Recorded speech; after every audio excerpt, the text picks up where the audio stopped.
ان سے یہ پوچھا گیا کہ آپ کے اوپر جیل میں کوئی آپ کے ساتھ ایسا سلوک تو نہیں ہوا؟ تو انہوں نے کہا کہ سی کلاس میں رکھا گیا تھا، جو لوگ جیل گئے ہیں ان کو پتہ ہے کہ جیل میں کس طرح کا سلوک ہوتا ہے. دیکھیں، جیلیں بنائی جاتی ہیں کرمنلز کے لیے، جو جرائم پیشہ لوگ ہوتے ہیں. وہ جیلوں میں جاتے بھی ہیں، ان کو کوئی مسئلہ نہیں ہوتا، وہ جاتے ہیں آتے ہیں، ان کا ایک لگا رہتا ہے. اب اگر کوئی ایک بیرسٹر ہے جو باہر سے پڑھ کے آیا ہے اور وہ آ کے مطلب ٹھیک ہے، مطلب انسان ہے، اور سیاسی کارکن جو ہے اس کو قربانی بھی دینی پڑتی ہے، ساری چیزیں ہوتی ہیں، لیکن وہ اس لیے تو اس ملک میں لوگ نہیں آئے باہر کی شہریت چھوڑ کے کہ ان کو اٹھا کے جیلوں میں ڈال دیا جائے. اور جیلوں میں جو ہے وہ جس طرح کا اب گرمی ہے، آپ کوئی انسان، یہ بہت مشکل ہے کسی کے لیے بھی وہاں پہ. وہ انسان کیسے ہیں آپ؟ ٹھیک ہے الحمدللہ ٹھیک ٹھاک. اچھا، ملائکہ بخاری کوئی زیادہ لمبی پریس کانفرنس بھی نہیں کی، کسی پہ الزام بھی نہیں لگایا، بڑے دھیمے لہجے میں پریس کانفرنس کی اور چلی گئی. کیا سمجھتی ہیں یہ ساری پریس کانفرنس کے حوالے سے؟ دیکھیں، ان سے یہ پوچھا گیا کہ آپ کے اوپر جیل میں کوئی آپ کے ساتھ ایسا سلوک تو نہیں ہوا؟ تو انہوں نے کہا کہ سی کلاس میں رکھا گیا تھا، جو لوگ جیل گئے ہیں ان کو پتہ ہے کہ جیل میں کس طرح کا سلوک ہوتا ہے. دیکھیں، جیلیں بنائی جاتی ہیں کرمنلز کے لیے، جو جرائم پیشہ لوگ ہوتے ہیں.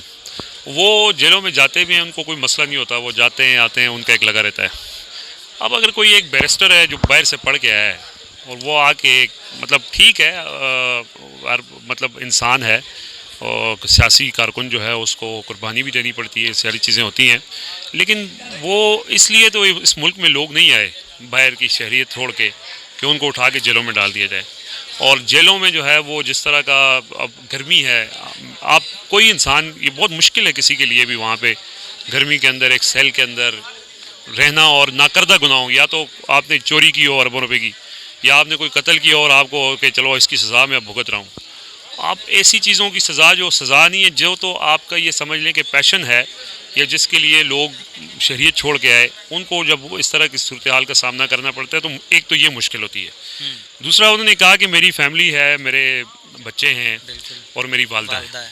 تو یہ جو فیکٹر ہے فیملی والا، یہ بھی بطور انسان آپ کی بھی فیملی ہے، ہماری بھی فیملی ہے. تو ظاہر ہے انسان اپنے اوپر تو تکلیف برداشت کر سکتا ہے، اپنی فیملی کے اوپر تکلیف نہیں برداشت کر میں ایک سکتا. سوال کروں گا، جو بھی پریس کانفرنس کرتا ہے وہ یہی بہانہ لگا رہا ہے، یا میں اپنے بچوں کا خیال رکھوں گا یا اپنے والدین کا. یہ اس سے پہلے بھی ان کے والدین تھے، بچے تھے، اس وقت نہیں خیال آیا؟ ابھی یہ پارٹی چھوڑتے ہوئے کیوں اعلان کر رہے ہیں؟ دیکھیں، اصل میں یہ جو حالات چل رہے ہیں نا موجودہ، یہ بہت سینسٹیو ہیں. یہ اس لیے سینسٹیو ہے نا کہ اس وقت جو ایک شہداء کے ساتھ محبت کا ایک جذبہ ہے پاکستان کے لوگوں کا، ٹھیک ہے، اس جذبے کو حکومت جو ہے وہ اپنے سیاسی مقاصد کے لیے ایک طرح سے استعمال کر رہی ہے.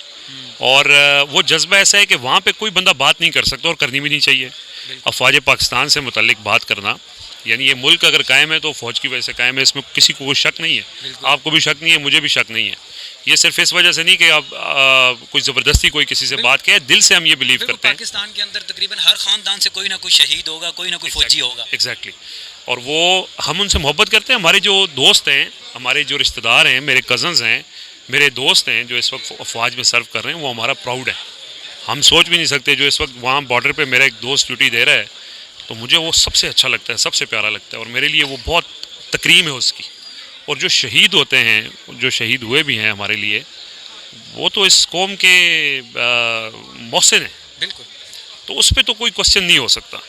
لیکن اس کو سیاست کے لیے جو اس طرح حکومت استعمال کر رہی ہے، اس جذبے کو بنیاد بنا کے کہ جی جو اس وقت وہ سیاسی کارروائیاں ہو رہی ہیں سیاسی کارکنان کے خلاف، تو وہ ظاہر ہے کیا یہ انہیں فائدہ دے گا موجودہ حکومت کو؟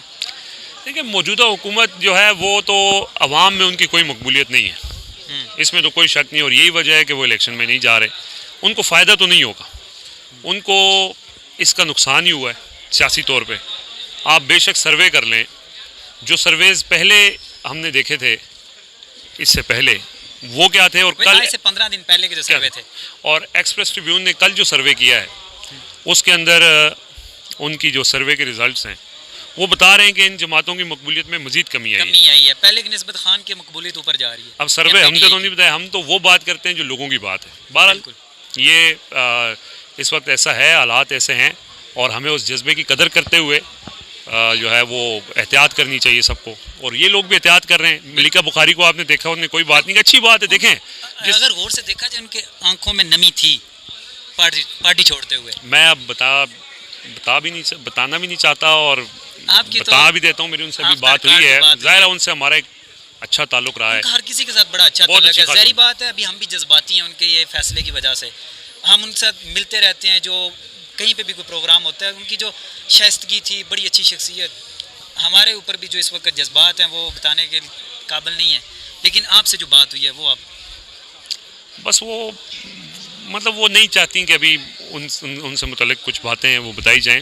لیکن دیکھیں وہ جو چہرہ ہوتا ہے نا, وہ کہتے ہیں تو شاکر آپ سیاڑا ہے, ساڑا چہرہ پر حالات نہ پوچھ. بالکل تو بس آپ خود ان کا چہرہ آپ نے پڑھ لیا, آپ کے ناظرین نے بھی دیکھ لیا ہے. تو اگر وہ نہیں کچھ بتانا چاہتی تو میرے خیال میں نہیں ہو. لیکن آبویسلی جیسے لوگوں کو پتہ ہے کہ اسد عمر صاحب کا کل تقریباً یہی کیفیت تھی. یہی کیفیت. اور دیکھیں سیاست یہ کوئی سرکاری نوکری تو ہے نہیں کہ جی آپ نے ایک دفعہ چھوڑ دی تو دوبارہ آپ جوائن نہیں کر سکتے. وہ وقتی حالات میں اس طرح کی حکمت کا مظاہرہ کرنا اچھی بات ہے. اسد عمر نے کل بہت اچھی گفتگو کی, ملکہ بخاری نے بھی بیلنس. یہاں فیاض الحسن چوہان جیسے بھی ہیں, ان کو تو خیر جس طرح لوگوں نے ان کی عزت کی ہے وہ دیکھی ہے. لیکن ٹھیک ہے, آپ گریسفلی آئیں, بتائیں, آپ کہیں جی کہ حالات ایسے ہیں کہ میں تحریک انصاف کے ساتھ لا تعلقی کر رہا ہوں اور ابھی میں سائڈ پہ ہو جاتا ہوں. یہ اس کا ہر کسی کا حق ہے, اگر کوئی نہیں کرنا چاہ رہا تو اس کو اتنی سلیوری تو ملنی چاہیے. اچھا, جو آپ کی ادھر بات ہوئی ہے وہ آپ نہیں بتا سکتے؟ دیکھیں میں بات وہ انہوں نے آف دی ریکارڈ ہی کی ہے, لیکن بہت افسردہ ہیں. لیکن یہ دیکھیں وہ اصل بات یہ وقت گزر جائے گا.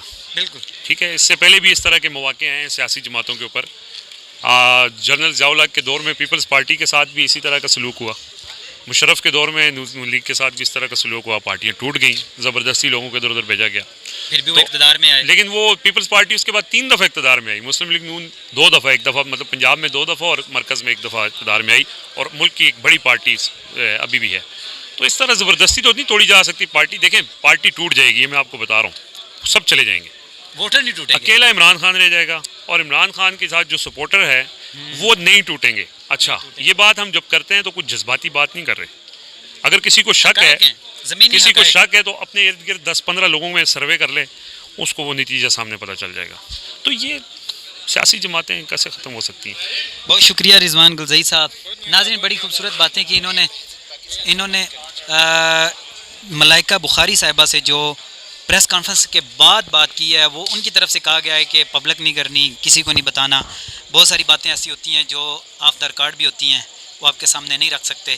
لیکن آج ہم نے جو پریس کانفرنس دیکھی ملائکہ بخاری صاحبہ کی, انتہائی اچھی پریس کانفرنس. کسی کے اوپر الزام نہیں, کوئی بہتان نہیں, کوئی زیادہ جذباتی نہیں, لیکن انہوں نے بڑے دھیمے لہجے میں کہہ دیا کہ میں پاکستان تحریک انصاف کے جتنے بھی میرے پاس عہدے ہیں میں سب کو آج چھوڑ رہی ہوں, سب سے ریزائن کر رہی ہوں.